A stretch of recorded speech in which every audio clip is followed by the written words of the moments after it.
السلام علیکم ورحمۃ اللہ وبرکاتہ۔ وعلیکم السلام ورحمۃ اللہ وبرکاتہ۔ امی جان، مجھے آج بچوں کے الفاظوں سے دادی جان کا آنگن تو سنائیں۔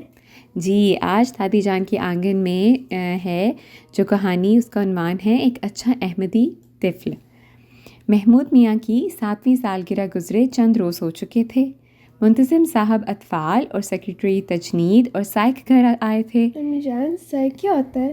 سائق ہوتا ہے جیسے جو اطلاعیں دیتے ہیں نا آپ کو، جیسے ہماری عورتوں میں سائقات ہوتی ہیں، جی جی، تو اس طرح مردوں میں سائق ہوتے ہیں نا۔ ٹھیک ہے۔ تو جزاک اللہ احسن الجزاء، سائق گھر آئے تھے کہ اسے اگلے سال کی تجنید میں شامل کریں۔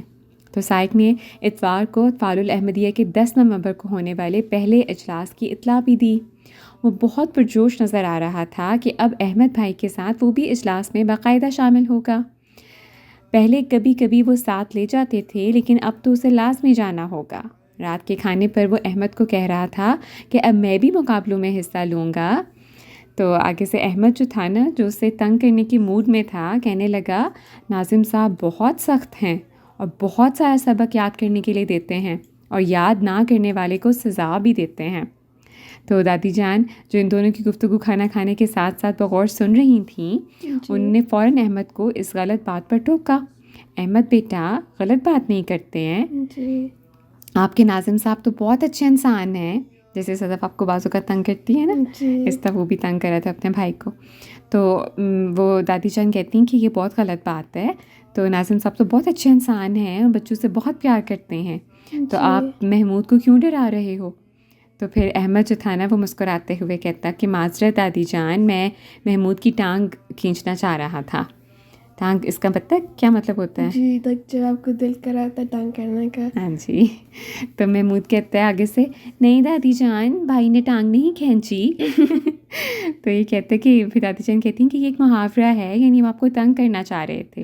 تو چلیں، اگر دونوں نے کھانا ختم کر لیا ہے تو دعا پڑھیں اور ہاتھ دھو کر میرے کمرے میں آئیں، پھر مزید بات کرتے ہیں۔ دادی جان نے واش بیسن میں ہاتھ دھوتے ہوئے دونوں کو مخاطب ہو کر کہا۔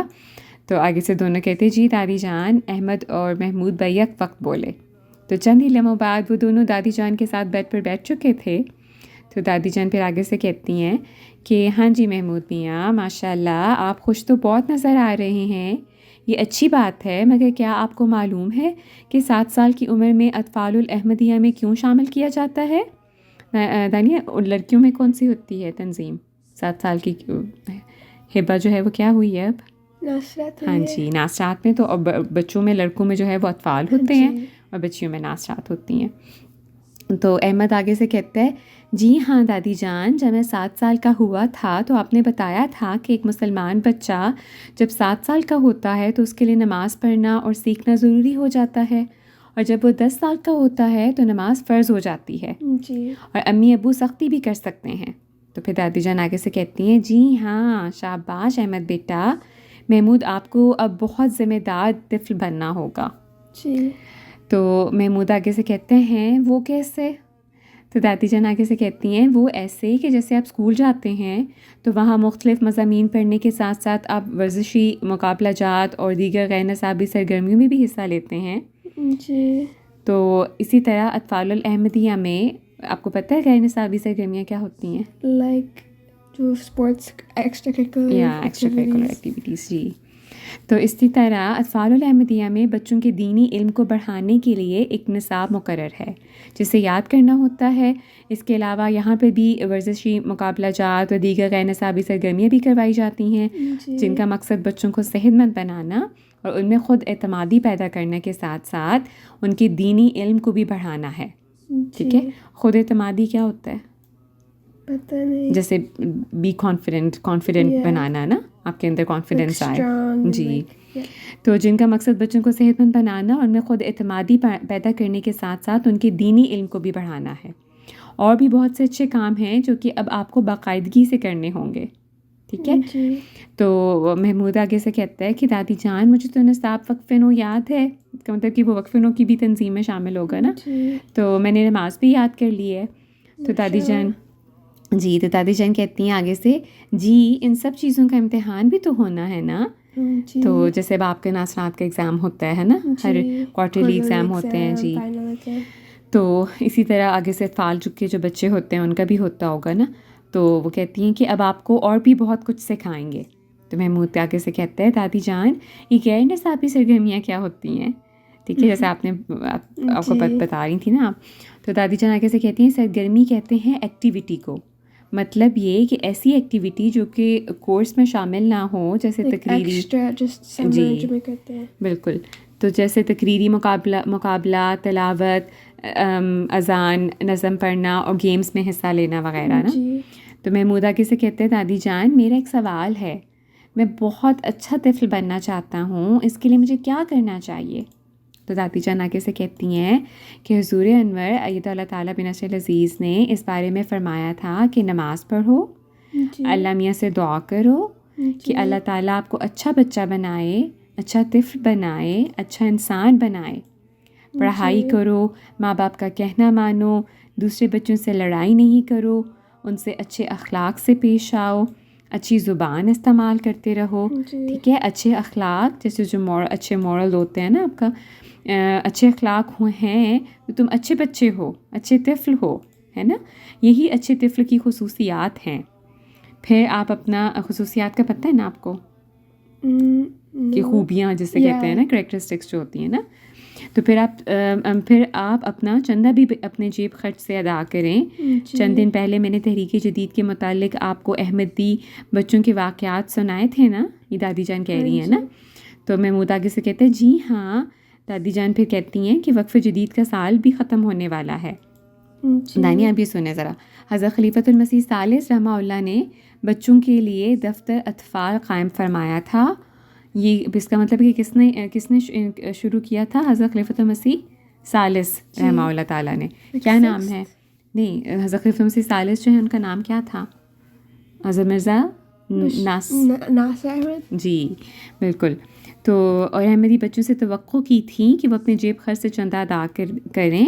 مجھے یاد آ رہا ہے کہ جب حضور انور ایت اللہ تعالیٰ بنصر العزیز نے بچوں کو تحریک کی تھی تو کئی بچوں نے حضور کی تحریک پر لبیک کہا اور اپنے جیب خرچ میں سے چند آنے 98 روپیہ 2 روپے وغیرہ، 98 روپیہ جیسے یہاں پہ نہیں یہ چھوٹے سکے ہوتے ہیں نکل ڈائم وغیرہ، پینیز جی، تو وہ وقف جدید میں ادا کر دیے. تو حضور انور رحمہ اللہ تعالیٰ رحمہ اللہ نے افریقہ سے ایک بچے عزیز فرید احمد کا ایک واقعہ سنایا کہ اس نے قصیدہ یا عین فیض اللہ مکمل حفظ کیا تو اسے اس کے والدین نے 50 شلنگ کی رقم انعام میں دی.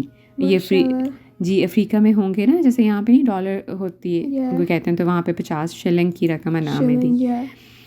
تو کہتے ہیں کہ اس کے والدین نے انعام دینے سے پہلے سوچا کہ اسے ترغیب دیں کہ ایک حصہ اللہ کی راہ میں، ایک حصہ اپنے بہن بھائیوں اور ایک حصہ خود اپنے اوپر خرچ کرے. لیکن اس سے بات کرنے سے پہلے ہی عزیزم نے اپنے والدین سے کہا کہ وہ ساری رقم وقف جدید میں دینا چاہتا ہے. ماشاءاللہ، دیکھیں ذرا، ہے نا. تو کیونکہ وقف جدید کی مالی مضبوطی کا کام بچوں کے سپورٹ کیا گیا ہے. جی اچھا. تو پھر اس بچے نے وہ ساری رقم وقف جدید کے لیے بھجوا دی. تو پھر آپ نے بھی انشاءاللہ کرنا ہے نا، کیونکہ دیکھیے انہوں نے لکھا ہوا ہے کہ وقف جدید کی جو ہے وہ ذمہ داری بچوں کے سپورٹ کی گئی ہے. اور حضور کو ایک خط بھی لکھا جو حضور رحمہ اللہ نے خطبہ جمعہ میں پڑھ کر سنایا تھا.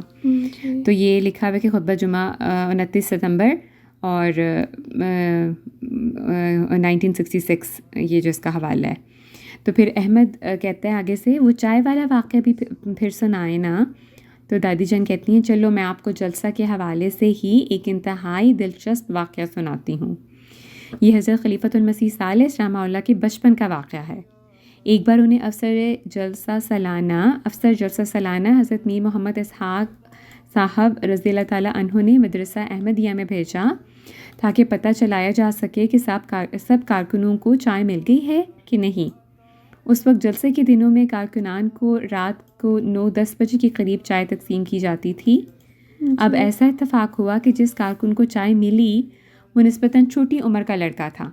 وہ چائے لے کر اپنے کمرے میں داخل ہوا ہی تھا کہ اس کے ساتھ ٹھہرے ہوئے کسی مہمان نے جو کہ بیمار بھی تھا سمجھا کہ وہ کارکن لڑکا یہ چائے اس کے لیے لایا ہے. تو جٹ سے وہ مٹی کا برتن جو اس کے ہاتھ میں تھا اسے پکڑ لیا اور کہا تم بڑے اچھے لڑکے ہو, میرے لیے چائے لے آئے ہو. اب وہ بچہ کیونکہ چھوٹی عمر کا تھا تو ناسمجھی کے باعث یہ کہہ سکتا تھا کہ نہیں یہ میرے اپنے لیے ہے, مگر اس نے اصل حقیقت کا ذرا بھر اظہار کیے بغیر انتہائی خوش دلی سے کہا ہاں آپ بیمار ہیں اس لیے آپ کے لیے لایا ہوں. کتنی اچھی بات ہے نا. اگر دوائی چاہیے تو وہ بھی لے آتا ہوں. حضور رحمہ اللہ فرماتے تھے کہ میں جب بھی اس واقعے کے متعلق سوچتا ہوں بڑا حظ اٹھاتا ہوں. حظ کا مطلب ہوتا ہے کہ لطف اٹھاتا ہوں نا, کہ مطلب انجوائے کرتا ہوں نا. تو اس کا جو حوالہ ہے یہ لکھا ہوا ہے کہ یہ لیا گیا ہے خطبات ناصر جلد 2 صفحہ جو ہے وہ پھر صفحات لکھے ہوئے ہیں. ٹھیک ہے. تو پھر احمد آگے سے کہتا ہے دادی جان کیا حضور کو معلوم ہے کہ ہم اطفال بھی ڈیوٹی دیتے ہیں؟ تو دادی جان بے ساختہ مسکراتے ہوئے کہتی ہیں کیوں نہیں احمد بیٹا, حضور انور اید اللہ تعالیٰ بن نصر العزیز کے بالکل علم میں ہے. حضور انور بچوں کی اس خدمت کو پیار سے دیکھتے ہیں. ایک بار فرمایا تھا کہ جو بچے شوق سے اپنی ڈیوٹیاں دیتے ہیں اور جلسہ گاہ میں مہمانوں کو خاموشی اور شوق سے پانی پلا رہے ہوتے ہیں تو غیر مہمان متاثر ہوئے بغیر نہیں رہتے. جیسے آپ نے ڈیوٹی دی تھی نا جلسہ پہ, تو اسی طرح جو کہتے ہیں کہ پھر لوگ جو دوسرے لوگ ہیں وہ بھی متاثر ہوتے ہیں. بلکہ فرمایا تھا کہ جلسے کے دنوں میں بچے ایک خاموش تبلیغ کر رہے ہوتے ہیں. تو یہ جو حوالہ ہے یہ بھی ہے خطبہ جمعہ پیارے حضور کا 21 جولائی 2017 کا حوالہ بیان کیا ہوا ہے. پھر احمد آگے سے کہتا ہے اس سال میں بھی ڈیوٹی دوں گا. تو دادی جان کہتی ہیں جی انشاءاللہ. پھر ایک اور بات بھی ہے کہ آپ میں اسپورٹس مین اسپرٹ ہونی چاہیے. دادی جان وہ کیا ہوتی ہے؟ احمد پوچھتا ہے. تو محمود دادی جان کو غور سے دیکھتے ہوئے بولا دادی جان. پھر آگے سے کہتی ہیں اچھا یہ محمود پوچھ رہا تھا نا. تو دادی جان آگے سے کہتی ہیں یعنی کہ جب آپ کھیلیں تو آپ جیتنے اور ہارنے کا حوصلہ بھی ہو آپ کے اندر نا. ایک مربی صاحب نے جامعہ احمدیہ میں تعلیم کے دوران کا واقعہ سنایا کہ ان کے اسپورٹس گروپ کا فٹ بال کا فائنل میچ تھا اور اس میچ کو جیتنے والے گروپ کی مجموعی طور پر بھی اول پوزیشن بننی تھی. میچ کے آخری چند منٹس میں ایک طالب علم سے فاؤل ہوا. ریفری کو نظر نہیں آیا تھا. دوسری ٹیم نے فاؤل کا شور مچا دیا. ریفری نے اس طالب علم سے پوچھا کہ کیا فاؤل ہوا ہے؟ تو طالب علم نے سچ بولتے ہوئے بتا دیا کہ اس سے فاؤل ہوا ہے. اس کے بعد وہ میچ ہار گئے اور ان کے گروپ کی 2nd پوزیشن بنی. لیکن دیکھیے اس نے سچ بولا نا. تو لیکن اس طالب علم کو جامعہ کی طرف سے خصوصی انعام دیا گیا. یوں وہ ہار کر بھی جیت گئے کیونکہ ہر کسی کی توجہ پہلے گروپ کی بجائے اس پر تھی اور اگلے سال ان کے گروپ کو واضح برتری رہی. تو یہ ہوتا ہے ایک کھلاڑی کا اخلاق, عزم اور حوصلہ. صرف پوزیشن کے لیے مقابلے میں حصہ نہ لیں, دوسرے کھلاڑی نے بھی تو تیاری کی ہوتی ہے نا. تو اگر آپ کی کسی مقابلے میں پوزیشن نہ بھی آئے تو بھی آپ کا حوصلہ کم نہ ہو اور اگلی بار مزید محنت کریں. تو پھر محمود آگے سے کہتا ہے جی دادی جان میں کوشش کروں گا. تو دادی جان کہتی ہیں اگر آپ یہ سب اچھے کام کریں گے تو انشاءاللہ تعالیٰ آپ ضرور بہت اچھے طفل بن جائیں گے اور آپ سے اللہ میاں بھی خوش ہوگا اور ہمارے پیارے حضور بھی بہت خوش ہوں گے. کیونکہ اب آپ مجھ سے وعدہ کریں کہ جو باتیں بھی آپ کو بتائی ہیں آپ ان سب پر عمل کریں گے. ٹھیک ہے. تو آگے سے کہتا ہے محمود کی جی دادی جان. احمد اور محمود نے اپنے ہاتھ دادی جان کے ہاتھ میں دیتے ہوئے پکا وعدہ کیا. پھر دادی جان کہتی ہیں شاباش میرے پیارے بچوں. اس کے بعد احمد اور محمود شب بخیر کہتے ہوئے اپنے کمرے میں سونے کے لیے چلے گئے. اور یہ کہانی جو ہمیں لکھ کے بھیجی ہے نا یہ ہے در سمین احمد جرمنی سے.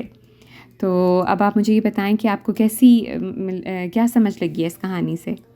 یہ کہ ایک احمدی طفل کو اچھا بچہ بن کے رہنا چاہیے. جی بالکل.